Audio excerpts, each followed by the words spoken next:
Do I have everybody's attention now? This is it, Josh! This is it!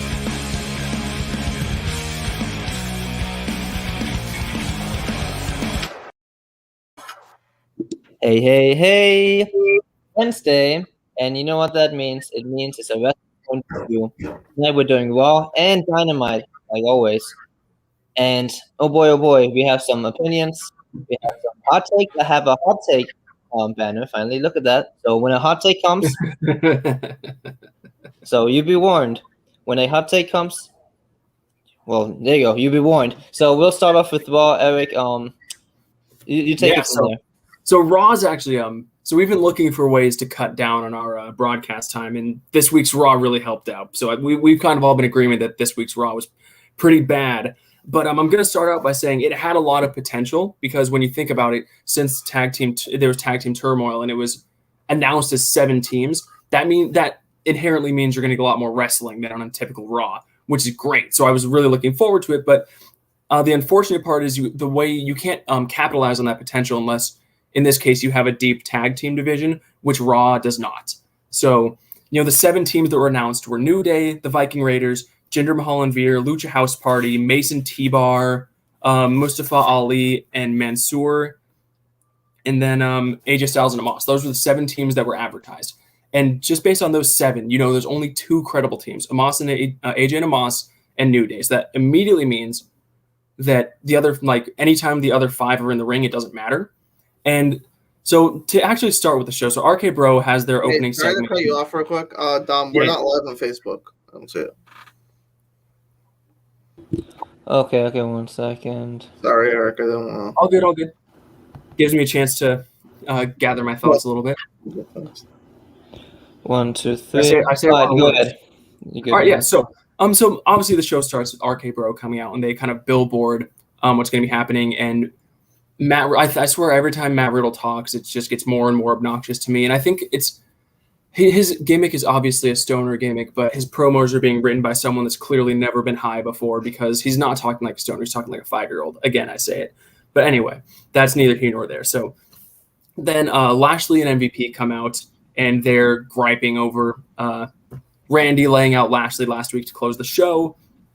And they have a little war of words that leads to Randy's talking about being a double champion and people aspiring to be a double champion, which leads to him challenging Lashley for the WWE Championship, which I thought was awesome. And that I don't know if it was made official during the segment, but it was made official at some point. And I'm really with that. I think that's going to be an awesome match.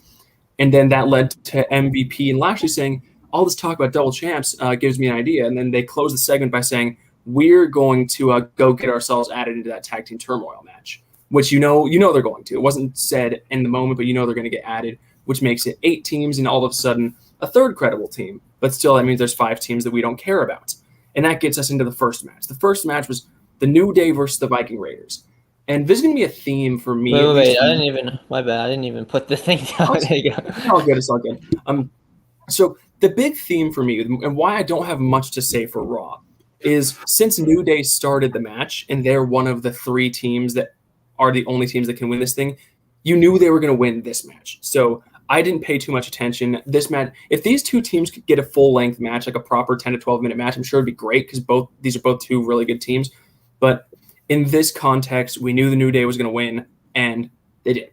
Next team that comes out, Jinder Mahal and Veer. Again, an obvious winner. New Day is not going to lose this one. This one, thankfully, went a little bit shorter, but again, it was a squash. And then, there's no reason to watch it. And even, like I said last time I watched Veer that I like Veer, we didn't get that much Veer in this match, so I had no reason to really watch this. Then out comes Lucha House Party, same thing. We know New Day's going to win.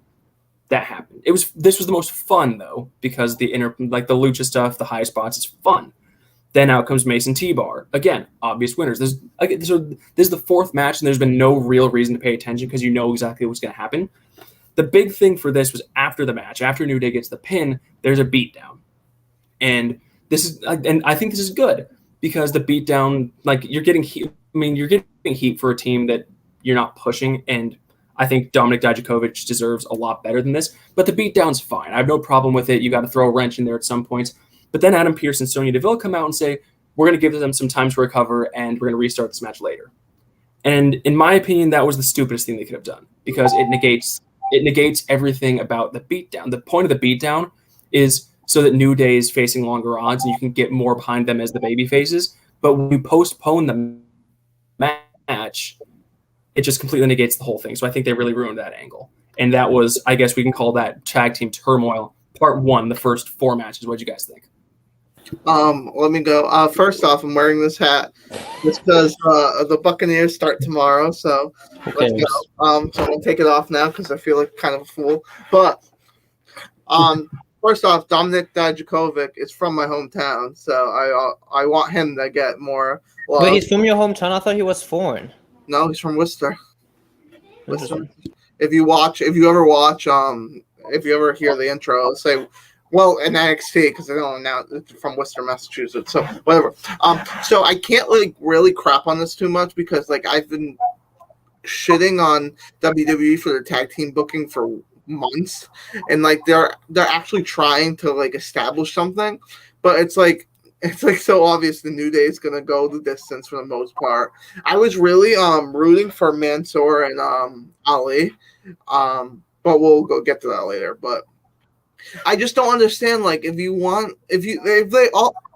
they were gonna end up having Lashley and MVP join anyways, they should have just added them into the match.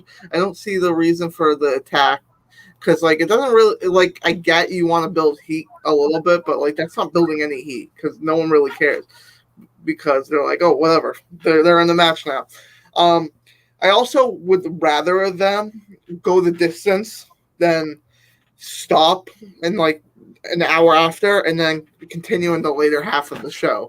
I would have just had it all done once. It would have been a lot cooler and it would have made so like when Kofi did the gauntlet and the Kofi Mania started, you had Kofi didn't take a break in between. He went all the way through, which I feel like that builds up baby faces. You want like the New Day is obviously over, but like I don't know. I would have liked to see Mansoor and Ali start the match and maybe build more chemistry, like how Ali's trying to play dirty and Mansoor is the good guy. But eventually, as they go match to match, then Mansoor is going to have to be like, we're not going to be able to win unless I become a heel, or the other way for Ali. But I didn't mind the first half. The only thing I really didn't like was the attack with Lashley and MVP. All right, I'll go.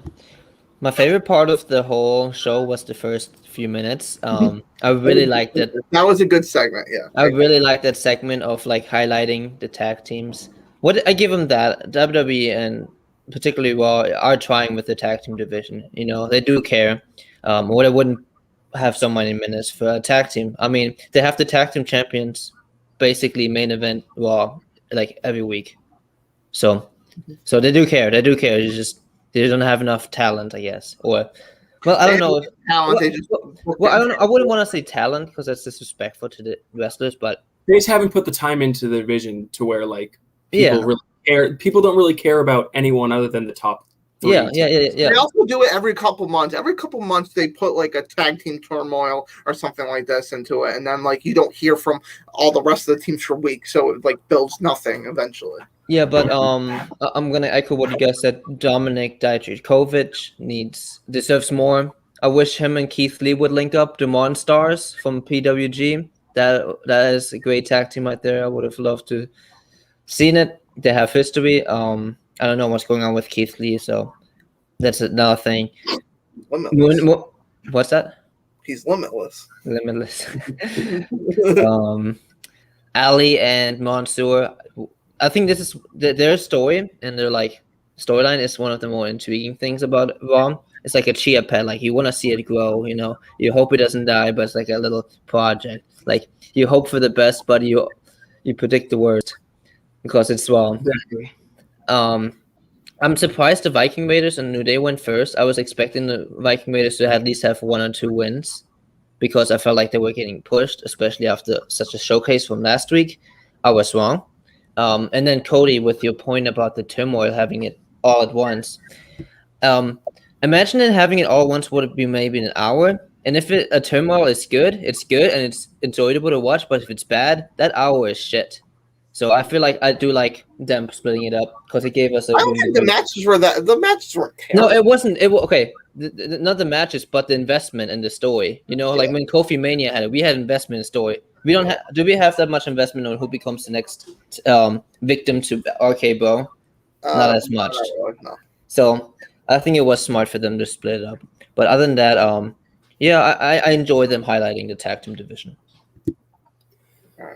Yeah, so I'm moving right along. So after we get the interruption in the tag team turmoil, we move on to the number one contenders match for the United States Championship. This was Sheamus versus Drew McIntyre. And here was my thing going into it. So just to give a couple words on the match right out of the gate, it was a good match. I think I'm trying to think if anything really on Raw was, as far as a match is concerned, if any match was better than this. Off the top of my head, I don't really think so. My thing is we've seen these guys now. We've seen Drew and Sheamus, I think, 2 weeks in a row now. And we also got them quite a few times earlier in the year. They fought at Fastlane. They had a prolonged feud where we saw them a couple other times on Raw earlier in the year. So it was hard for me to get into it because of how many times I've seen them. But what got me was I thought Drew was going to win. Like 100% I thought Drew was going to win this match. But they surprised me with Sheamus going over. Pleasantly, not pleasantly, because obviously you guys know that I'm sick of Drew. I know, Cody, you're sick of Drew. So I know that this was good for us to see Drew lose. But at the same time, now we have another rematch. We just saw Sheamus and Damian Priest at SummerSlam. We're going to get that match again.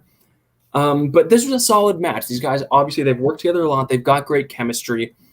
So I don't have really much to complain about as far as what actually happened in between the ropes, other than I think Drew pulling off the mask was, I don't want to say dumb, but I think it was just like, it already, like, we've seen it, and like it was really cool at SummerSlam. I don't see why I don't want it to become a thing where you just pull Sheamus' mask off in every match. And then another thing that bugged me was just one line from the announcers. Obviously Sheamus had that one spot where he was doing the 3-2-1 to mock Drew, and I forget which announcer, but I think it was Byron Saxton, because he's an idiot. I could believe him saying it. He was like, Sheamus' ego is getting the best of him, counting down. It's like, Drew counts down every match. Why don't you talk about his ego when he does the same exact thing? So I don't know, it's just the inconsistencies with the announcing is just some stupid thing. But anyway, overall, a solid match, probably the best match on Raw. Unlikely finish, uninspiring program to follow. What do you guys think? I consider it like Drew McIntyre and Sheamus like a lesser version of Sami Zayn and Kevin Owens. Like, they always have good matches against each other, but sometimes you just get sick of seeing the same thing over and over. And that's how I feel. Like, I don't want Drew to go. Honestly, I don't want Drew in the title picture at all, but I think I would have rather seen Drew win and face Damian Priest, because that's really a fresh matchup. We haven't seen them two one-on-one, I don't think. But now we're getting the same match from SummerSlam. We know who's going to win. I don't know. Maybe Dom will pick Sheamus again in his prediction. But I just don't understand it. Like, there's so many other people that could fight for this. I just hate the booking of, like, Damian Priest. I feel like they booked him all right so far. But, like, his competition is, like, if he's going to just fight Sheamus and Drew McIntyre until the draft, like, what's the point of being invested in him? Making me think of like the mid-card title on Raw makes me also a little bit think about the SmackDown mid-card title, and I'm like, well, as much as we praise Raw, as much as we praise SmackDown, the mid-card title scene is not very good over there. But Sheamus and Drew McIntyre, they have a lot of history, they have a lot of chemistry. They're gonna perform a good match. Like Cody said, I don't think it was good for Sheamus to win, even though I'm a big Drew McIntyre fan. Drew is probably going to SmackDown. I think that's written on the wall, unless it's scrubbed away by a janitor. I don't know. But yeah, it's a good match. I wish they would have put somebody else against Damian Priest, somebody like lower card, maybe like a Miz even. Actually, Miz feuded with him, so maybe not him. Who is another mid-card guy on Raw? I would have loved, like, I know this name hasn't been around in a while. I would have loved Cedric Alexander versus Damian Priest. He's not even a mid-card anymore. I'm going to talk about Cedric Alexander later on in the review. Yeah, he's not even mid-card anymore. Mm-hmm. Oh, well. Yeah, so that was match. We had a quick... Oh, did I cut you off, Tom? No, you're good. No, I'm done. Okay. So there's a really quick Damian Priest interview backstage after the match, and this kind of goes into my thing. So Cody, you said you like how he's been booked. I kind of don't like how he's been booked since he won the title, because I think you guys know my gripe about like the generic pandering mid-card babyface. They're kind of doing that with him, and this promo was no different. They say, what do you think of that match? You know who your opponent is. He should have just scalded Sheamus and say, I'm going to kick your fucking ass, man. You have no chance. But instead, he's like, everything that he says just kind of revolves around like he's just so still just happy to be there. He's like, that was a fight. That was so cool. It's like, dude, just we get it. You're happy to be there and you're a champion. Just like, but I don't know. He's kind of just being booked in the promo sense, like every mid-card champion that gets really stale really quick. So, I mean, he hasn't lost his momentum yet. I'm just worried that's where it's heading with things like this, because I feel like we've seen this mid-card champion for the past like 3 or 4 years, and no mid-card champion's been good for a long time. And they're booking him the exact same way. I thought Sheamus was a pretty good champion. Sheamus was a good mid-card champion. I should amend every. But he was a heel though. Every mid-card babyface champion. Okay. Yeah. Okay. All right. That's all I have to say on that. I have nothing. So then we get a really quick. So we have a tag team championship contenders match. Say that 3 times fast coming up. But first we had a quick backstage interview with Nikki, Ash, and Rhea Ripley, which I skipped because thankfully I watched this on Tuesday, so I got to fast forward the things I didn't want to see. So every time Nikki Ash opened her mouth, I fast forwarded. But we get this championship contenders match: Nikki Ash and Rhea Ripley versus Natalya and Tamina. And did I not call this the Raw after SummerSlam, that this is what they're going to do with Nikki Ash and Rhea? Yeah, I think I said that. Hey, honestly, that's not a hot take, though. It was obvious. It wasn't even a hot take. It was just obvious. Take. Here's the thing. This match sucked. This match was so stupid. Like, Natalya and Tamina are already bad champions. They're already belts that mean nothing. For years haven't been made to. I think ever since Sasha and Bayley dropped the titles, I think these have been complete afterthoughts in every sense of the words. They've meant nothing for a long time. And then the match itself was bad. Rhea tried her best, but she couldn't carry it because she's in there with Nikki. Ash can work, but not like this. I hate everything she does in the ring. They don't even have good tag team chemistry. Their double team moves are literally just Rhea picking her up and then hitting her opponents with Nikki. That's not chemistry. That's smoke and mirrors to disguise the fact that we don't have chemistry. The only good thing I will say is I actually did really like the finish of this match. Natalya going for the sharpshooter. And while she's trying to hook the legs, they do a blind. Nikki gets a blind tag to Rhea, and Rhea comes from behind, hits the riptide. I really liked that finish, but that's about the only good thing I can say about this. Everything else I thought was terrible, all the way up until after the match. The way that they posed was Nikki jumping into Rhea's arms, and everything. Every time she talks and every time she interacts with Rhea, she's being presented like Rhea Ripley's pet dog, and it's disgusting, and I hate it. And I hate the fact that they're going to be champions.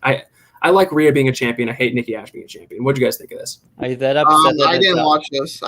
But I can say the last 4 times that the Natalya and Tamina have been on TV, they've lost. So I'm not. Are you that upset that Natalya and Tamina are going to lose the championship, Eric? I'm not necessarily mad that they're going to lose the championship. It's just I don't like. Yeah, I don't these like. These titles shouldn't be a thing. Honestly, all I have to say about this, I miss Bayley and Sasha. That's all. Yeah, I do too. Yeah. So then, the next segment we had a really quick Moist TV with John Morrison and Karrion Kross. I think this was bad on many levels. First of all, why is John Morrison setting himself up for another squash match? I thought he was going to be involved in a pretty high-profile feud with him and The Miz after they split up. And then also, I don't think Karrion Kross, he's a different type of heel. I think he should be the type of heel, since he's a monster, he should be the type of heel that doesn't talk much and just gets in the ring and kicks some ass. I think if you're going to have him talk, that's why Scarlett Bordeaux was with him. So I think if you're going to have there be any words with Karrion Kross, he needs to have Scarlett Bordeaux back. So pretty much all the interview is Karrion Kross saying, hey, John, I'm about to kick your ass. And then they have a match, John Morrison versus Karrion Kross. John Morrison not only gets the jobber entrance, but he also gets squashed again. And she's like, what is going on here? What's going to happen when Miz comes back? Are we still going to be on John Morrison's side? He just keeps getting squashed. They're not building anything with him. Like, it's hard to even have sympathy for him because these are matches that he's kind of making for himself. So he's just coming off as stupid. The only cool thing about this match was there's a really cool spot where Karrion Kross belly to belly suplexed him over the ring post to the floor. I thought that was really cool. Everything else was bad. What do you think? I'll go for it. Karrion Kross is bad. Everything is bad. Karrion Kross sucks. That's all Sucks. I have. Cody put it in good words, I would say. Karrion Kross, it's really sad what happened with him, and he was great in NXT. Like I think last week I showed my mom. Cody, do you know? Like, it's not great. His entrance was good. His okay, I'll say this. Yeah. The way they booked him was good. Like his presentation was good. The only reason he was like so good is because there's so many great wrestlers around him. I'll say this: his presentation was good. That's what I'll say. It's hard to remember that John Morrison used to be a main event guy for other companies. Now look at this. That is so sad. I'm you know what? 1 second. Hot take warning. Oh. I should need to put the banner away. Hot take warning. All right, I can't wait for this. Okay. Hear me out. Miz is gonna come back. Well, maybe it's more a prediction thing. Miz is gonna come back and squash John Morrison. That's a hot take.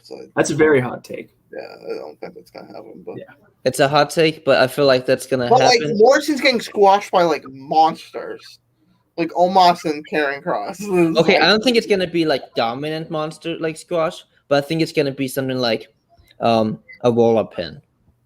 That's a squash. That's not a squash. Okay, it's gonna be a quick match. It's gonna be a ups. I don't know. I think you think he's gonna win quick and cheap. I think Miz is gonna come back. The squashes are gonna play into the storyline, and it's gonna be a short feud. That's my prediction. Okay. So anything else on this match? I guess we already talked about the match. Nothing significant. Nothing significant. Moving right along. This next match was the match I was looking forward to the most on this episode. It was for the Raw Women's Championship. It was Nia Jax versus Charlotte Flair. After the masterpiece, Dom, you misspelled her name, but anyway. I did not. You misspelled the name. I'm just. Is that what I put in the thing? Yes, you did. Oh, okay. Well then, okay, my bad. But anyway, so yeah, after the masterpiece we got last week, and Cody's pro. I refuse to talk about that. Okay. So, before the match, we get Shayna Baszler cutting a promo that was really stupid. They're doing a dissension angle between Shayna and Nia. So they had her cut the same promo that Nia did before her match last week against Rhea Ripley. But hers was really dumb because her quote was, "The question here is, will my tag team partner become champ or will she choke?" As if there's any other option when you're in a match. You either win or you lose. So that was really stupid to me, as was the whole promo. Then the match starts. The match starts and we get like 10 seconds of beautiful, sloppy, nonsense fighting, just like what made the last match so memorable. And then it got stupid because then they actually tried to have a wrestling match, which meant Nia had to wrestle. And, Charlotte tried to leave. She tried to take the belt and leave. She goes back in the ring. And, yeah, then it was just a Nia Jax match. And Nia can't wrestle. Even someone as good as... And she can't be led. Someone as good as Charlotte. She couldn't lead her to make this good. The match was quick, thankfully. It was a stupid distraction at the end. Here's what I don't understand. So Nia puts Charlotte on the top rope to give her a move. And Shayna just jumps up on the apron, and Nia just completely turns away from Charlotte and starts arguing with her, gets hit with natural selection 1, 2, 3. Why are these people so easily distracted? That was Nia Jax. That's her fucking idiot. That's her corner woman on. It's not like that was Charlotte's corner woman on the apron going out to distract her. That was Nia's corner woman. So I don't know why she wouldn't just assume that she's helping her. But anyway, this is what I'm thinking. They're gonna split. They're splitting it. I'm predicting it. I'm happy about it. Shayna Baszler needs to go back to what she was before the pandemic. I think I say it every Raw. Like, it's a shame what they do to some of these wrestlers. Yeah, so those two are heading to Splitsville. Who cares? Charlotte wins, obviously, and then we get the post. So it was a quick match, which meant that this was never about the match. This was about the post-match angle. They finally Alexa Bliss is reintroduced into the feud. She comes up on the screen. She says, "I want to tell you something. Come here." And Charlotte's like, "No, I'm not going to do that. You come here." And then lights go out. She appears in the ring. Pretty much says she wants a title match. We're going to get a title match that I don't want, and I have a bad feeling Alexa's going to win. And that was that. I don't think I need to. I got it. I don't think I need to ask Cody what he thought because he's not going to talk about Nia Jax. He's not. I'll say something about the Alexa thing. I have a hot take prediction. Nia's going to have a bad match. Okay, No. 1 second. Hot take. Warning. The Alexa and Charlotte match at Extreme Rules is going to be a cinematic match, and it's going to be good. Oh, that's a good prediction, though. I could say, yeah. What you think it's probably going to be called like an Alexa's Playground match or something? Something like that, yeah. I wouldn't mind that. Yeah. What do you think, Dom? It's whatever. I like it. So the next match, if you guys notice, we're trying to get through Raw quick because I just don't care. I feel like we're going quick, but since it's a 3-hour show, there's just so much shit to talk about that it naturally takes up some time. But anyway, we're almost done. Yeah, the next match was a 24/7 title match, Reggie versus Akira Tozawa, which I will never complain about Reggie on my TV screen. The only thing I'm going to say is, does scheduling a 24/7 title match not completely defeat the premise of the 24/7 title that it's going to be? It's a match anyway. So. Yeah, I know. Yeah. And it wasn't even really a match. Reggie just did. It was the same thing that Reggie does when he does his flips and shit, except this time it was in the ring, and it did end with Reggie getting a pin. And then the locker room comes out, and this is where I said I was going to mention Cedric Alexander, because I wrote in my notes, poor Cedric Alexander. A few months ago, he was a tag team champion, part of the Hurt Business, featured weekly TV, in the main event. Whether he wasn't necessarily wrestling the main event, but he was out there during the main event. And now he's in same with Shelton Benjamin. They're both chasing after the 24/7 title. Such talented guys. Poor. You know what's a big problem? Jeff Hardy's job. Yeah, that too. Jeff Hardy. I watched this. Shout out to a YouTube channel called Wrestling GIFs. Jeff Hardy used to be the man when I grew up. I'm talking about the most popular guy on the roster. Outsold John Cena. And I'm telling you, people still like Jeff Hardy. He's still gonna get a pop. I don't know why they just don't put him in a small feud with. Here you go, Damian Priest. That's the name. There we go. Just have him be important, give him his last 2 Raw. He's obviously not gonna re-sign when his contract is up. I don't understand. I'm gonna be honest. Yeah. He actually did a signing extension. He did when? Last year, yeah. Okay. Well, honestly, I'm gonna say this. Last year was booked better. Tom, don't get mad at me when I say this. Oh no. I don't think Jeff Hardy can wrestle anymore. Better than some people who get few 24/7. So most that's your favorite. That's your favorite thing on Raw. This is what I want. My 24/7 title. I just want Tozawa, Reggie, and R-Truth running around the whole fucking time. I don't care about anybody else joining. To be honest, maybe Drew Gulak. I don't know if he's still with the company. He was pretty good with. Jeff Hardy is like. I don't think Drew Gulak is, but Jeff Hardy's like what he was known for back then was being crazy, but I don't think he can be crazy anymore. He's old now, so the thing for the most, I don't think he can really do anymore. But that's not saying he would be perfect for the SmackDown Intercontinental title picture. Yes, because he did the mid-card SmackDown last year. I remember Clash of Champions, him, Sammy, and AJ, if I remember.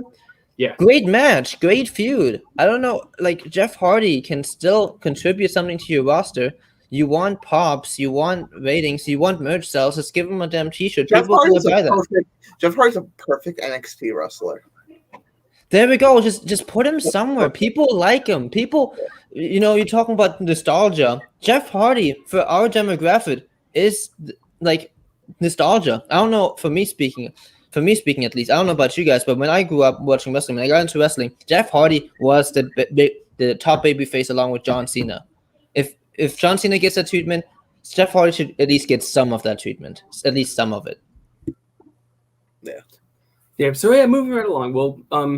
We'll pick up some time with this next segment. Dewdrop has a back. I actually don't even know if I gave you a banner for this, Dom, because I only plan on talking for 10 seconds. Dewdrop has a backstage interview, and I didn't care. Next, you can flash if you guys have something to say. You can flash the banner. No, I didn't even see it. So no, yeah, it's dumb. That feud that nobody cares about is still going on. I'm gonna call this the main event because we're back to tag team turmoil to end the show. Even though there were technically 3 different matches, I'm just gonna call this the main event. So we get the New Day back out against Mustafa Ali and Mansoor. Again, same thing I said at the beginning. Even though Ali and Mansoor are talented, we know who's going to win this match. I didn't pay attention. The New Day won pretty quickly. Cody, you said you wanted to talk about Ali and Mansoor, so you can go ahead. I just think their dynamic is just so interesting to me that like they need to be more involved in the show. I think it was in the beginning of the show where they came to the ring, but they left the ring and someone was getting beat up. I can't remember who, but Ali's like, let's not go in. And then Mansoor goes and tries to make the save, which I think is just so interesting. I feel like it's needed in this tag team division, but obviously it's not like ideal for what the champions are right now because it doesn't really make much sense. But down the road, I feel like they definitely should get a shot when RK Bros thing is over and done, and we get new champs, which I don't see happening for a while at least. But that's just I agree with Cody. I like that. Like Ali is like acting as a veteran to Mansoor, like some mentorship. I talked about this with Sting and Darby. I feel like mentorships and like pro wrestling do work. This should work. Not should work. They should be more implemented more. You know, you can have that with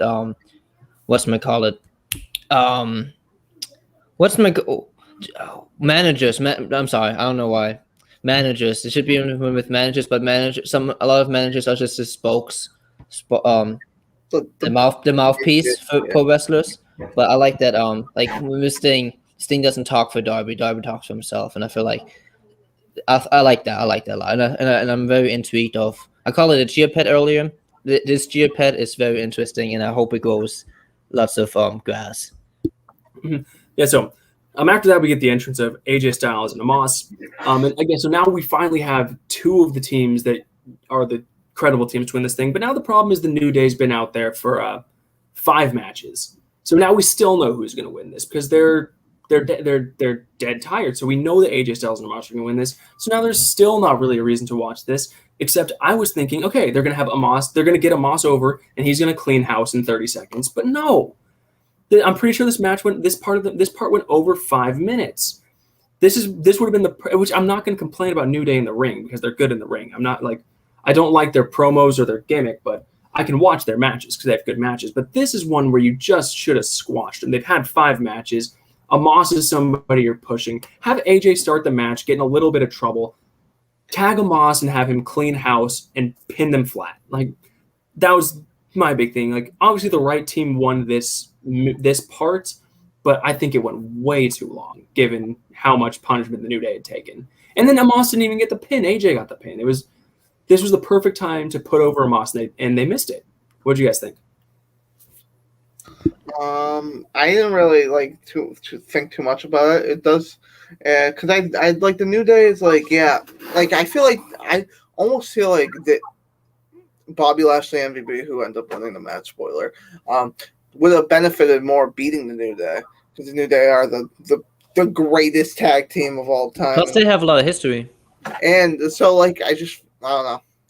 You knew, if the New Day made it to the next round, you probably knew they were going to lose, but I feel like it's more reasonable that the New Day might win over Omos and AJ because they just literally lost the tag team championship. So I don't know. I would have liked to see the New Day instead of Omos and AJ, but I can't complain because we gotta remember that in the universe, the WWE universe, or the realm, whatever you want to call it, Omos and AJ were just tag team champions, so them losing right away, having such a fall, would be a little, what the hell? Yeah. So I get them winning.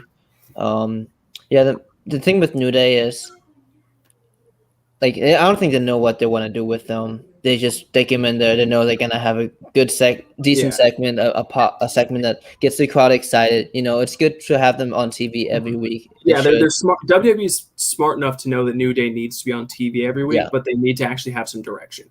They don't exactly. They put them on TV like they should. They just don't know what the hell they should do with them on TV. Yeah, so anyway, I'm getting down the stretch here. So then obviously the last team left is Lashley and MVP to come out and fight Omos and AJ.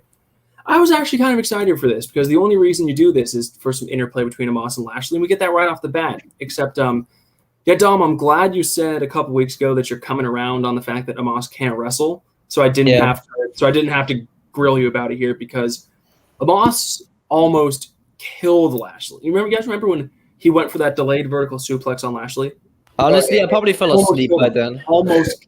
Omos. So first of all, they have a test of strength, like an old school test of strength, and I popped for that. I thought that was really cool. And then Lashley gets a little flurry and then sets up to vertical suplex Omos. Omos blocks, hoists Lashley up for the vertical suplex, and he's holding him there a little bit so he can get the momentum going. Like, yeah, look at me holding up this beast, and then he fucking lost him.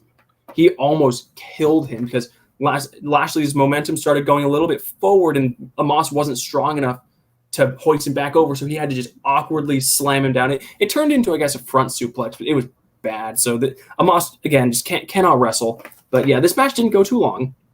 Omos got a little bit over because he did dump Lashley to the back, not to the back, to ringside, and then AJ gets involved.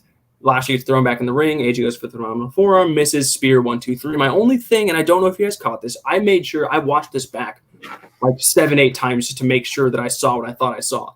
You guys go back and watch. I'm telling you, AJ was not the legal man. I don't watch them back. like I said, I fell asleep by then. Because so Omos was legal. He boots Lashley out, and so you guys know that whenever there's a tag, the ref goes like this and yells tag. You always hear that.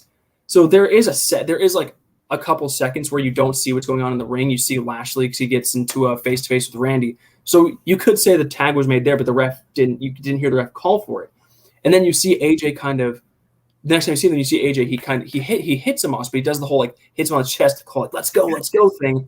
You could say that's the tag, but then you look at the ref. The ref wasn't looking at them, didn't call the tag. So my only thing is, and I'm surprised because AJ Styles is way too smart for this as far as laying out a match. But I don't think AJ was the legal man here. So I think that was really sloppy. Unless they come out on Raw next week and make that an angle, I think that was a very, very sloppy finish. But I doubt that because they probably would have said something during.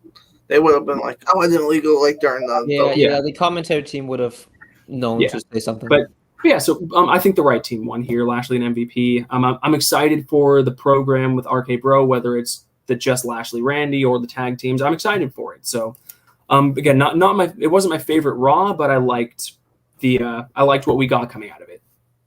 The match was fine. It wasn't like nothing crazy. I just don't like the ending of Raw where Bobby Lashley in the second week of the Raw is laying flat on the ground to end the show. Yeah. All I'm gonna say, if the triple threat match from last week wasn't as good, this would have been a better Raw. But I think I like last week's Raw because of that match much better. I agree with Cody. This was because after the match, Lashley went to get some heat on Matt Riddle. I think it was on Matt Riddle. He hit on somebody. Yeah, he's Matt Riddle. Yeah, but then Randy lays him out with an RKO, and that's how they end the show. Exactly how they end. I don't think it's bad enough that you leave Lashley laying to end the show one time, but twice in a row, I think they're really making Lashley. I don't think they realize that they're going to make Lashley look pretty cheap when they do that. True. All right. Anything else before we? I got nothing. All I'm gonna say is this Raw was more than usual. I think this Raw was for me a headache to watch. It was hard. That says a lot. There was more wrestling, but there was more wrestling between people I didn't really care to see. So that's the interesting thing, though, because we complained when we first started this. We were like, "Oh, we need more wrestling on Raw, right?" And now we're getting that, and they're just fucking it up. Yeah. Like I said at the beginning, Tag Team Turmoil is great because it guarantees we're going to see more wrestling, but you can't capitalize on that unless you have a deep roster full of people that are not only credible but people care about. And out of these 8 teams, there were 5 no one cares about. And the ones that did do are good wrestling tag teams. They just didn't get the minutes. Like War Raiders, I'm gonna call them that. I don't care about the Viking experience. They didn't get enough time, in my opinion. Yeah, it's just sad to see. Yeah. Mm-hmm. But anyway, so that was Monday Night Raw from this past Monday, September 6th. Moving right along, we're now going to get into it just ended less than an hour ago. AEW Dynamite. 1 second. Yep, take your time there. But let's keep pitching a little bit. AEW Dynamite from Wednesday, September 8th, aka today. So they didn't have a very tough act to follow with Raw, but boy, they made it close in quality. Because this was not, I think, not a. And again, I talk a lot of shit about Dynamite, but I will be the first to admit that I enjoy watching Dynamite a lot more than Raw. This was close. This was a bad episode of Dynamite. What do you guys think of this? I was excited because of All Out, and it was a good show, and I think they could have capitalized much better. And I think they really should have been tonight. To be honest, I honestly can't tell you one real segment or match that I really enjoyed. As the this podcast, this networks, this whatever you want to call it, WrestlePoint's AEW Stan. Honestly, I expect this is something similar what I remember from the first SmackDown after SummerSlam, but not as good. So, I feel like that one was good. I feel like it's always weird shows like coming off of a big pay-per-view because they want to create new storylines. I think they did that tonight. Did they do it in a smart, clever way? Mostly not, to be honest. Mm-hmm. But you know, like sometimes the beginning might suck, like. But I believe it will go better. Yeah, but I'm happy that. I think the biggest reason I thought this was bad is that it should have been great after the way they ended the pay-per-view. This should have been a really good episode of Dynamite because of the people that we were expecting to see. And we'll get into it, but there's the segments that those people were in even wound up being bad. And that was the big thing I was looking forward to seeing. Yeah. I didn't get it. It was fine. It was watchable. Good thing about it is if you have a bad Dynamite, at least it's only 2 hours. It's not 3. That's true. That's true. So yeah, getting right into the to the show, we open up with this match was announced during All Out, but it opened the show Dustin Rhodes versus Malakai Black. And here's the first thing. Here's the first problem is the way Malakai Black's been booked, and the way Dustin Rhodes. So I don't think we've seen Dustin Rhodes on AEW in a while, but when he was there, he was pretty much enhancement talent. But Dustin Rhodes is a very good wrestler. I really yes. And he's been more used to get people over, but he's won a couple matches against heels when he needs to win, but he's more there to get people over. So this should have been a really quick showcase for Malakai Black. And it wasn't. This was the first competitive match that Malakai Black has had. This match went over 10 minutes. And I think we're getting Malakai versus Cody at Arthur Ashe. I'm not as excited about it now because that should have been Malakai's first competitive match. Dustin Rhodes, as good as he is, he's so far past his prime. This should not have been Malakai Black's first competitive match. This just, with a lot of AEW match in general, this match went way too long. I agree with that. I'll go ahead. Dustin Rhodes, when I think of Dustin Rhodes, Goldust, whatever, the natural, I think that's what it's called in WCW. I don't remember. Yeah. Don't quote me. Yeah, I think of one of the all-time underrated pro wrestlers in this industry. But like Eric said, he shouldn't be getting that many minutes. Malakai Black should have squashed. I'm happy that Cody and Malakai will go to compete at Arthur Ashe because I was afraid that feud will all the way span to Full Gear, which is way too long. So I'm hopefully that will be the blow up for both the Cody family, Nightmare family against the Black family, the Malakai Black family, him himself. I don't know. Hopefully that will be the blow off. Other than that, I'm just trying to think how many weeks away is the Arthur Ashe show? Like 2 weeks, 1 week, two exactly. So in 2 weeks we'll have it, right? Yeah. So I'm wondering if Malakai will have another match. Who would he have it with? I don't think he'll have one. It'll probably be like a promo segment. Yeah, but other than that, I am actually looking forward to Cody and Malakai Black. Cody, yeah, he might be down our throats when he's on TV a lot, but he is actually a pretty good wrestler, so I'm excited to see that. Malakai Black should not be struggling to beat fucking Goldust. I'm sorry. Yeah, he's a great wrestler, but I mean, like, the only cool thing I like the boot thing that he brought his boot out. The thing that would have been cool if Malakai Black took his boot off, put Cody Rhodes' boot on, and get the black mask to Dustin Rhodes. That's the second thing I would change about the match, other than it being way too long. But other than that, yeah. So before we get into the next segment, I wanted to ask you guys about the upcoming Malakai Black and Cody match. Is there a chance in hell that Cody's ego is so big that he puts himself over in this match? Of course. Yeah. I think, but here's the thing. He's done that, obviously. He did that with Brody Lee. He did that with Anthony Ogogo, where he put himself over despite the fact that it made no sense. But here's the thing. It's to a point now where even AEW fans are kind of sick of Cody putting himself over. If he beats Malakai Black, it's going to be bad. I think that, like, Cody's going to get booed out of the building, I'm sure, if he beats Malakai Black. So I'm hoping Cody comes to his senses and does the job. But this the run that Malakai Black's on feels a lot like Brody Lee's with the TNT Championship. He squashed Cody, then for a couple months squashed a lot of other people, and then Cody came back and won.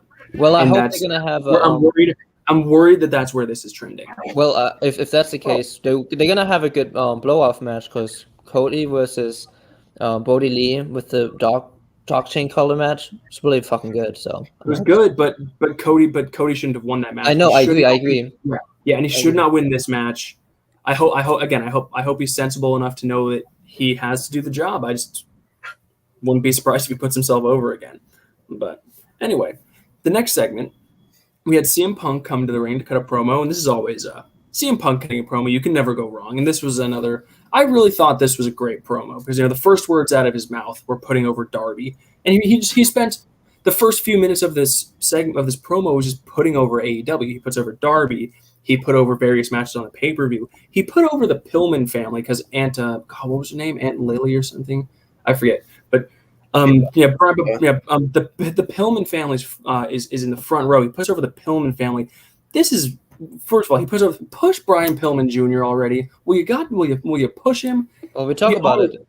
Yeah, but I thought this was a really good promo. He starts talking about what's next for CM Punk. He kind of lets the crowd say what they want to hear, and then Taz interrupts and says, just don't mention any of my guys' names, which he didn't. But he's like, you don't want to see my guys, and yeah, you're right. No one really cares about Team Taz because they lose all their. I can't say they lose all their matches after what happens next, but they don't. Team Taz doesn't have much momentum, but maybe a program with Punk is just what they need. So what do you guys think? What do you guys think of this promo? So let me because Dom's the CM Punk super fan. I mean, like, I'm gonna be honest. I really didn't like it that much. Really? Especially like if you're gonna have Taz interrupt him, CM Punk needs to say the guys' names. It just makes no sense. Whoa. He did. It's like before I know he said it. I'm the one that said. Hobbs is probably next because he's been mentioning it a lot. I said it too when we played Fall Guys last night. First up, so calm down. So like, it seems like Taz is just the guy in school, be like, hey, you don't mess with my crew. Like when CM Punk is like turned around the other direction. Like if you want the story to make sense, just say, yeah, Hobbs, and then Taz interrupts him then. Like, I just don't think it made much sense for Taz to interrupt him when he's like, hey, you better not say any of my guys. I disagree. They were trying to reference the interviews that Punk did when he was saying who he wants to work with, but they did a really clunky job of trying to, like, shoehorn but not even the interviews. Not even the interviews. He said it in his first opening promo on AEW. He did. I remember. You can fact check that. He did. Wow. He said Hobbs' name? Yes. He did. He said Hobbs. Yes, he did. Yes, he did, Cody. Yes, he did, Cody. Yeah, but Taz didn't say that. Taz said he said he's heard interviews. He didn't say he did his promo. So that's what But Taz tried to say like Tom, let me guess. This was the greatest promo of all time. I never said that. This was the greatest promo of all time, right? Cody, you're getting. Tell me what you think. Hostile. You're getting very intrigued. You're getting hostile over here. Because if you say one bad thing about CM Punk, it's like God No, I'm forbid just you. saying. You were just saying he didn't even mention him, What'd you think and of he the did. promo? That's all I'm saying. What'd you It think of was the promo? it was fine. I love Taz and CM Punk, so I'm happy, very Of course happy. you are. Of course I you love are. Even Taz is my favorite commentator in the business right now. So Yeah, I do have to say this In the was a very business? this was a yes, very I enjoy him a lot. You I will like him say- more than McAfee. McAfee's great, but Oh Taz my is, God, that's Taz a bad take. That's a hot take. Put the hot take. McAfee is 12 times Yeah, better than Taz. okay. No. Anyway. This is what Anyway. I'm saying. No. I didn't say better. I said my favorite. There's a difference. Oh, you have bad taste. Okay, whatever. I will say it was refreshing having a commentary team without Excalibur because he does kind of he says some good fine. things. He says some good things, but he's not very experienced yet on big time, and you can tell it. Yeah, but I think he's good. I about it. honestly, I like You love it. I like him. I would rather JR go somewhere. I like. He- I'll prefer him Excalibur's over JR. He's definitely gotten a lot better. I'll give him that. But yeah, anyway, so moving right along, so we go to break. We come back and we have a match: Powerhouse Hobbs versus Dante Martin. Wait. Did you miss the Soho? Oh yeah, that's right. We come back from break and there's a backstage interview with Ruby Soho, and they get talking about she apparently issued an open challenge which Jamie Hayter accepted, and she's like, I want to prove that the battle royal wasn't a fluke. She gets interrupted with Britt Baker, and I'll be honest, so Britt Baker, she's a great heel promo. This wasn't her best work. I loved it. She well, of course she did, but she flummoxed she called, and this isn't necessarily an indictment on her as much as it is kind of the business in general. She said she at one point claimed that when they fight, she's going to reclaim her championship title, and calling it a championship title is one of my huge pet peeves because a championship is a title. It's like calling a basketball. It's like if I were playing basketball and I said I'm going to go score in the hoop basket. It's two words that mean the same thing to me. So but that's just the jargon of the business. I get that. And then there was another point. These are small things. I'm really nitpicking with her, and then another point. She's like, I need to go rest for my match at All Out, even though the match She did say that. She did say that. I caught that. I'm sure she definitely meant to say from, but she said for. But that's what I'm saying. It wasn't her best work. It wasn't her best work, not because of like her the content of what she said. It was bad. It's just it wasn't her best delivery, and also I kind of didn't really like them calling out each other's nicknames. I thought was a little silly, but yeah, it was a promo segment to hype up that feud and also the upcoming Ruby Soho and Jamie Hayter match. Maybe it really wasn't that good, but I just remember liking it. Well, like the thing I get from Britt Baker's promos is interviews backstage. They just need a reason for her to say DMD. It's great though, and it gets it over. It's over. So every catchphrases like that always get over. exactly. So we can go back to Rock. We can go back to Austin. Like catchphrases are just part of the thing. Did you just compare Britt Baker to The Rock and Austin? No, that was just an example. That was like example of catchphrases. No, but I get it. It feels like sometimes she's getting shoved down our throats, and it's just like. She's like, a woman's. I get what you're saying. I get what you're saying. Yeah, but there's a segment. There was a match, anyways, where she was going to be out there regardless. Yeah, I get what you're saying, but at the same time, she is kind of the only good thing about the women's division. So you do kind of need to put her out there a little bit more. Well, but I do. Wait. Thunder Rosa is there too, though. But she doesn't have a program right now. Those what. But you're saying the only good thing. I'm just saying. That. That's going on. She is technically because Thunder Rosa is not really on TV that much. Yeah, she got beat up last week. I didn't mean like in general on the roster. I meant like of what's like happening in the women's division right now because Thunder Rosa doesn't really have a program at the moment. So. Fair enough. Yeah, but anyways, yeah. We get to the matchup: Powerhouse Hobbs versus Dante Martin.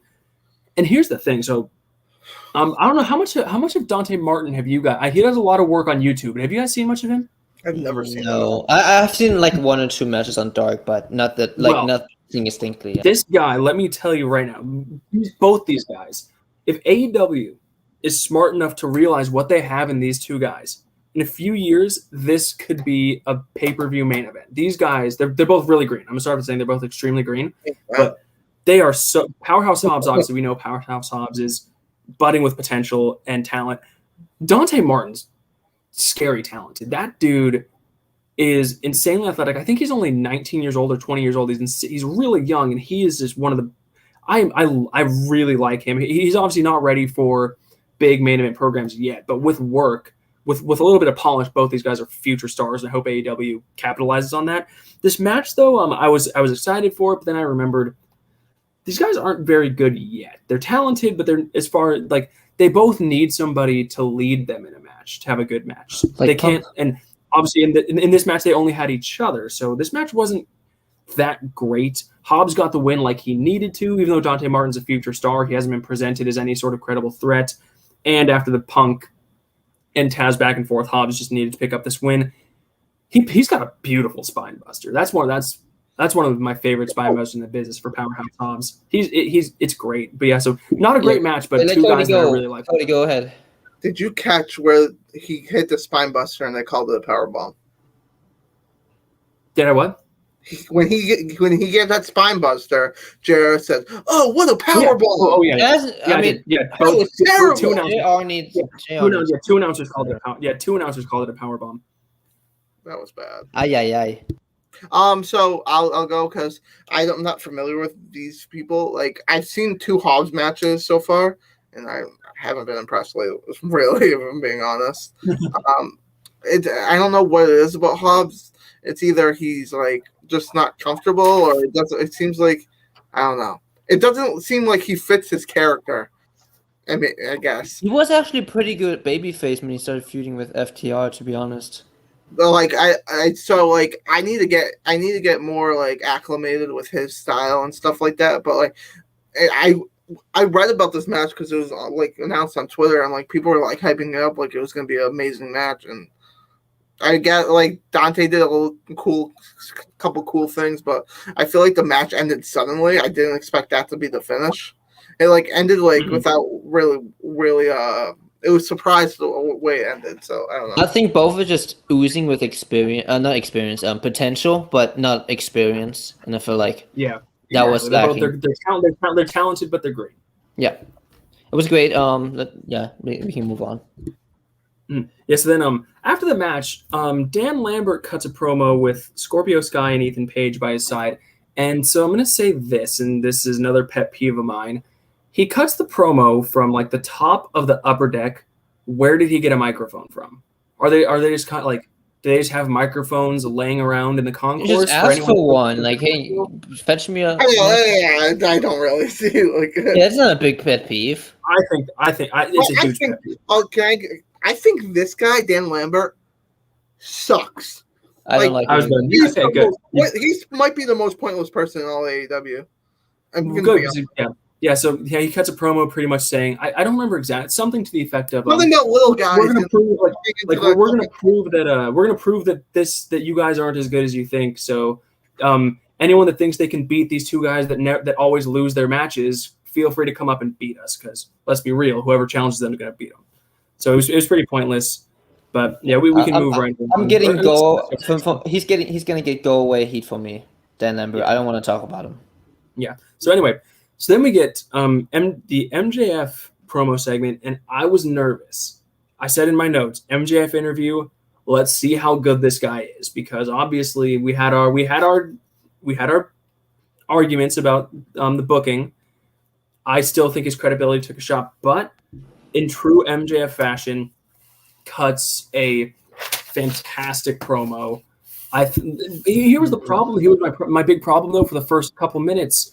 Was not only could I'm giving him the benefit of the doubt with me, because I was kind of predisposed. I predisposed myself to not take him very seriously at the start of this, but it seemed like at first, for the first couple minutes, he wasn't getting the same reaction he was still getting booed, but he wasn't getting booed quite as loudly as I'm used to hearing him get booed. So I was like, yeah, so his credibility has been shot a little bit, but he got a lot of it back with what he was saying. I think him blasting the Pillman family, I think was brilliant. Everything he said was real. That like the Pillman family is very infamous, especially after that Dark Side of the Ring episode. And I didn't realize Brian Pillman Jr. was also a hometown guy from Cincinnati. So that gets him heat in just with that building. So I thought this was fantastic. And then Brian Pillman Jr. comes out, and now I'm excited because I've been saying push Brian Pillman Jr. But then at the same time, MJF can't lose another match, so I think he's gonna beat him dirty, but he's gonna beat Brian Pillman Jr. But Anyway, I'm glad to see Brian Pillman Jr. getting some time. He cuts a promo, a nice little promo. MJF asks the $1 million question. You really want to get in a promo battle with me? Calls his birth mom Methany. Fucking brilliant. Then they get in a little pull apart. Then Griff Garrison comes in. I don't care about Griff Garrison. Now, all that means is we're probably not going to get a one-on-one match. We're probably going to get it was confirmed. Never mind. I was just saying we're probably going to get a tag match. No, I don't think it was confirmed, but it was. I thought it was confirmed, but he asked Tony Khan for the match. I don't think it's implied.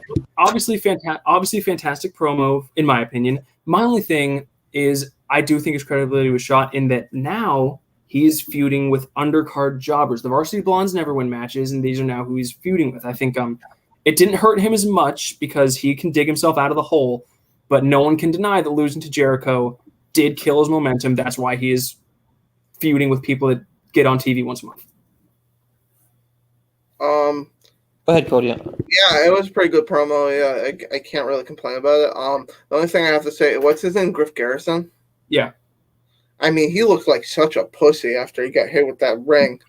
Even after, he was like, it looked like he was crying when he had the ice on his eye. Like, dude, it's a ring. Like, I know you need to sell, but like that was ridiculous. Yeah. MJF is so fucking good, man. It's ridiculous. This is a promo I probably can watch. I'm gonna watch when I put it on YouTube a bunch of times. I'm really happy that he is in another feud. He's done with Jericho. I'm really unhappy about the ending of the match. That Chris Jericho won.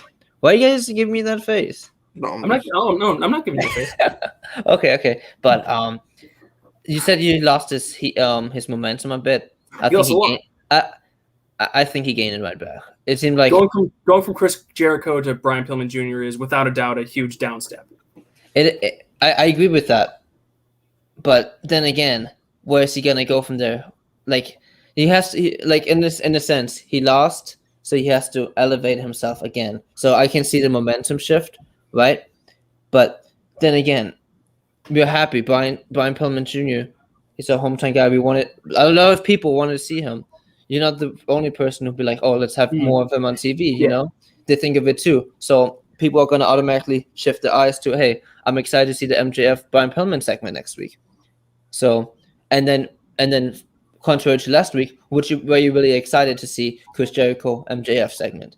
Like for me personally speaking, I'm more excited to see this feud than the Jericho feud. So maybe there's a momentum lost, but there's also momentum gained and excitement. He did a great job. Yeah, he did a great job of building a lot of it back with his promo today. But what I'm saying is they didn't need to set him back. Was my big point. He would have benefited more from. I think they just needed like a way out, like an easy way out, with not overbooking it of Jericho wanting to wrestle again, like in AEW, because that's what he wanted.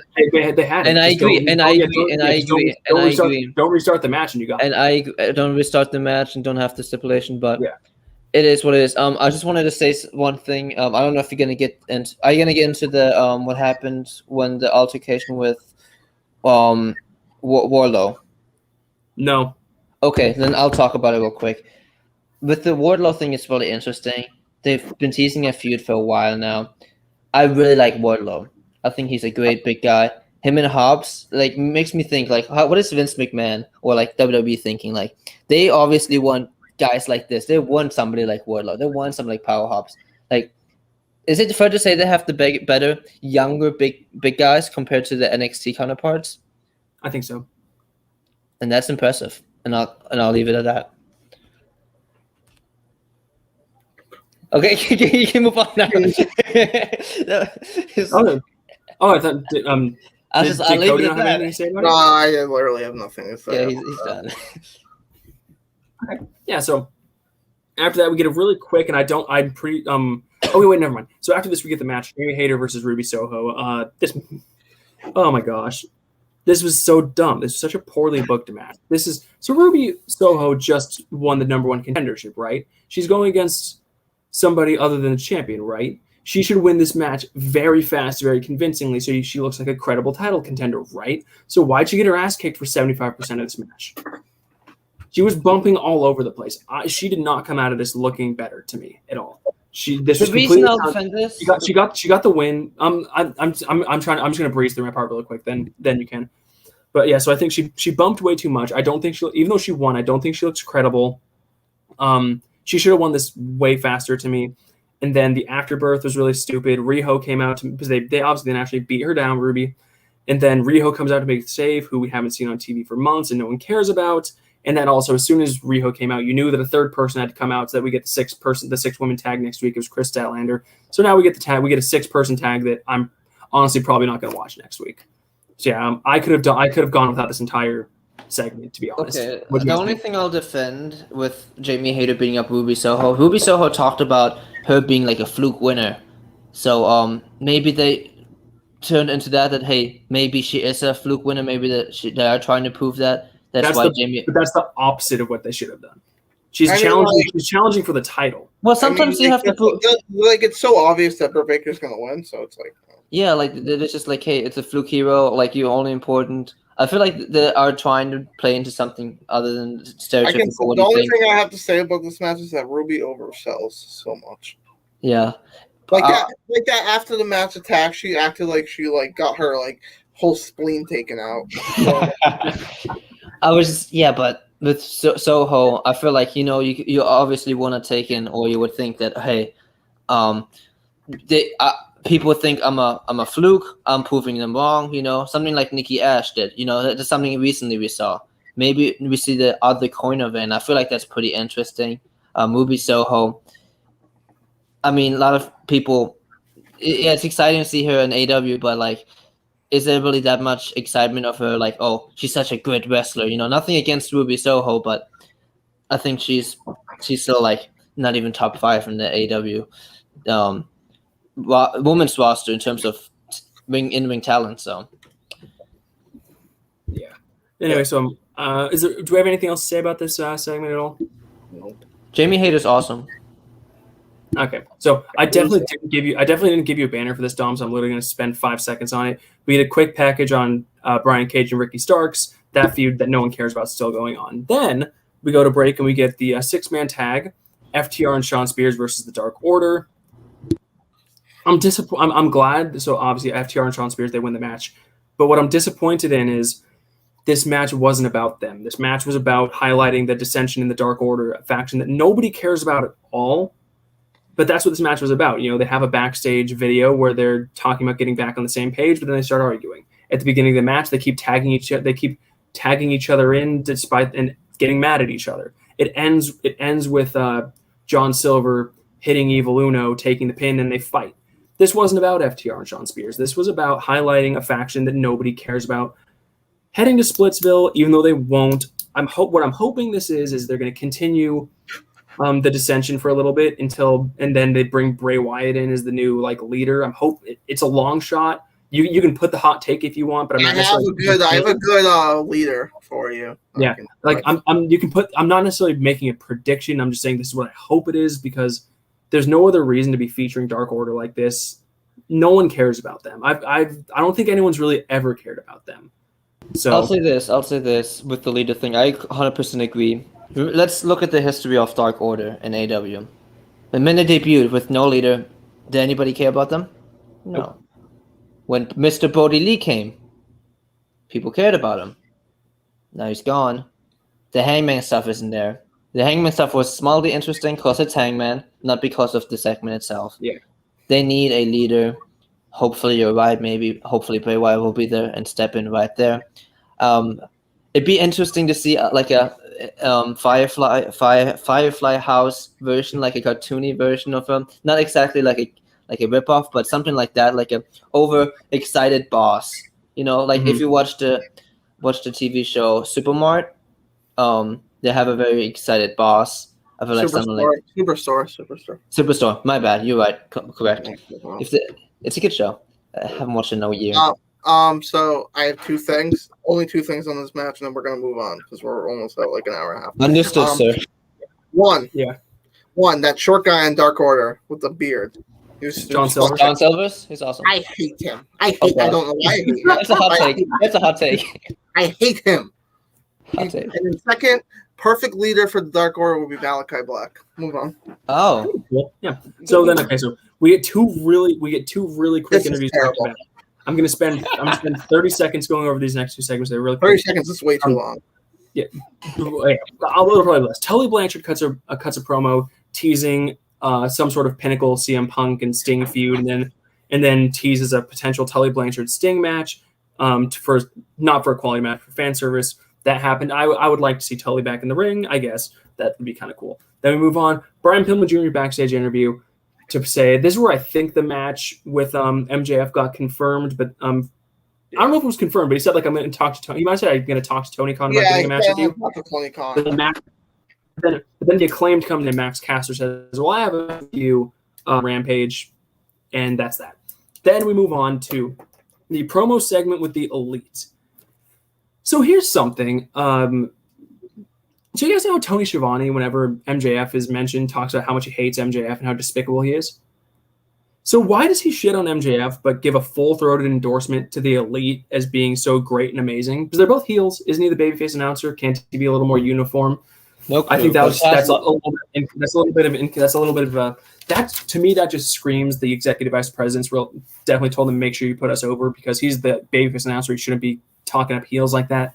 But anyway, Elite comes in. They introduce Adam Cole. Adam Cole, I think, cuts a pretty good promo. Not even pretty good. A good promo. Legitimately a good promo, putting over the Elite. Talks about as much as I say it's comical to say the Young Bucks are the greatest tag team of all time and Kenny is the greatest wrestler in the world. His characters should do that because he's their friends. He's in that faction, so he needs to say those things. So I thought that was good.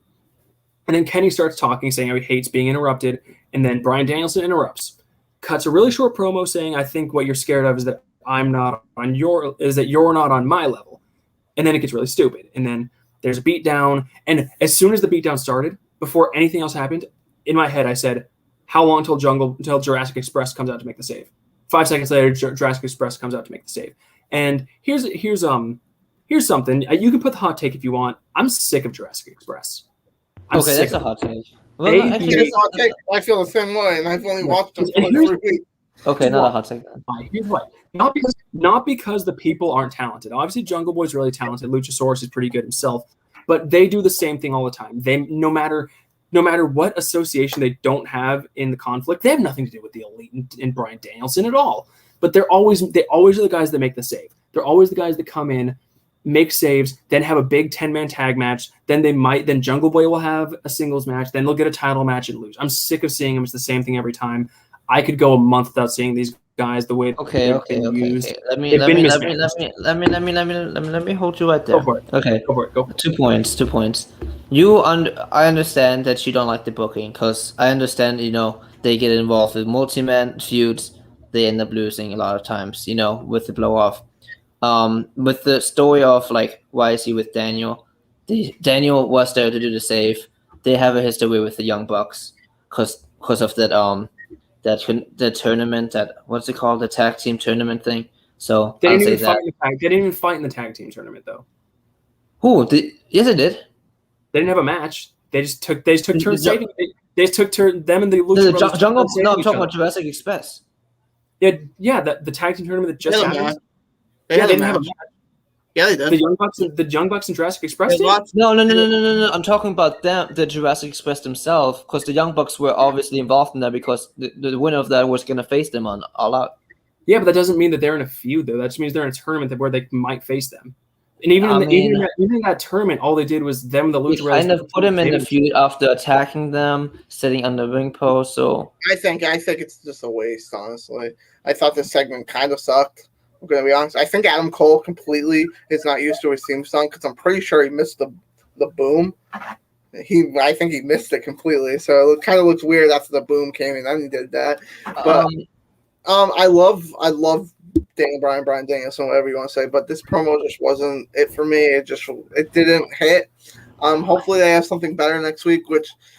It's like, yeah, I get this is the problem with the Elite. The Elite is so big that one person can't just be there and like have a promo battle because like everybody else is going to step in. I would hope that the good leaders find the nearest cliff and Oh my God! Stop. But other than that, yeah, this promo sucked. Main event time. Yep. Okay. It's the main event. It's Jon Moxley versus Minoru Suzuki, and I said the same thing about Jon Moxley's match at All Out against Kojima. I'm going to say the same thing. I'm going to say it again. There were no implications here. The winner was obvious. I was never going to be into this match, so I think they started with like 12 minutes left in the show. I said I'm going to give them 4 minutes to get my attention. They didn't, so I stopped watching. I know Jon Moxley won, but I don't know how. But yeah. Dom, you can finish out. Yeah. I'll start. This match is boring. I was not invested from the jump. The best part of this was Wild Thing, and JR would not stop talking over it. And has to agree. So, like, I just wasn't interested. I think this is more of a fan service match that Moxley's going to win, and he's going to go into the crowd for the last 3 minutes of the show. Yeah, I'll agree with that with the fan service. I looked it up because I wasn't sure when we did our post review with Minoru Suzuki. They did face against each other. Wasn't a G1. Minoru Suzuki isn't also in the G1. I wasn't able to watch a lot of this match. Probably with our schedule, like we go right after AW Dynamite finishes. So a lot of times when I set up, I don't have the chance to watch the main event. But from what I saw, this is a typical G1 match. Like if you watch G1, Eric, you watched a couple matches. This is a match I expect on a G1, like maybe the first match. Nothing special. They just get their stuff in. Minoru Suzuki is more better with like stiff work, and I don't know if Jon Moxley did it tonight. He you know what I mean? Like there's a difference between stiff work and like hard hitting. You know what I mean? Like hard hitting, it feels like the big boom. Stiff work just looks like it hurts, and it actually hurts. So it didn't mesh well. It was already seen. It was exciting for like the US audience who was like, oh, they don't care to watch New Japan. They don't care to go back and watch wrestling New Japan. I know it's hard for US to get into New Japan because of they're trying. New Japan is trying, but it's still a big road ahead. And this was fine. I'm intrigued to see if New Japan sends another talent over, but it's not going to be anytime soon. I just want Jon Moxley to get some direction. He has no direction right now, just fighting random 50-year-old New Japan guys. I want him to actually do something, but I don't know. That's just kind of I've been saying that a lot about Jon Moxley. I want him to actually do something because it's Minoru Suzuki. Before that, it was Kojima. He hasn't done anything of substance that I think shoots him up the AEW ranks in a long time. And that's one of your top stars. That was just preposterously voted sixth best wrestler in the world. Do something with the guy as a single. Well, do you guys want to get into that before we head out? No, we can do that. We can do that another time. Okay, I want to say last thing about Jon Moxley and the stuff. I guess he's facing just Japanese wrestlers. Why is he not facing Atsushi Onita? I don't know who that is. Okay, so Onita is basically Jon Moxley, Japanese Jon Moxley, because he actually had the Wild Thing theme song before. That seems like that might be the worst match I've ever heard of. Honestly, Jon Moxley versus Jon Moxley, I'd literally not watch it. Well, Onita is actually a decent wrestler. Anyways, but that's where I'll leave off. If you're gonna have him fight like old Japanese people, have him fight Onita at least. Yeah. So that was our review of the first half of This Week in Wrestling. Needless to say, it was a pretty rough start this week. Thankfully, we always have higher expectations for SmackDown, and Rampage is only an hour, so it can never be Rampage is not that bad sometimes. Yeah, SmackDown it's only an hour. It's only an hour, so I'll never lose interest in Rampage because I know that if anything boring or bad would happen, I have less than an hour I need to sit through. So hopefully things pick up. I think we're all, as always, excited to watch SmackDown. Wait, let Cody say something. It's an MSG this week, so we'll get that. And we got Andrade and Pac coming up, so we'll have a good show to review on Saturday. Yeah, I'm excited. All right, then. With that, we are out. Goodbye. Sayonara.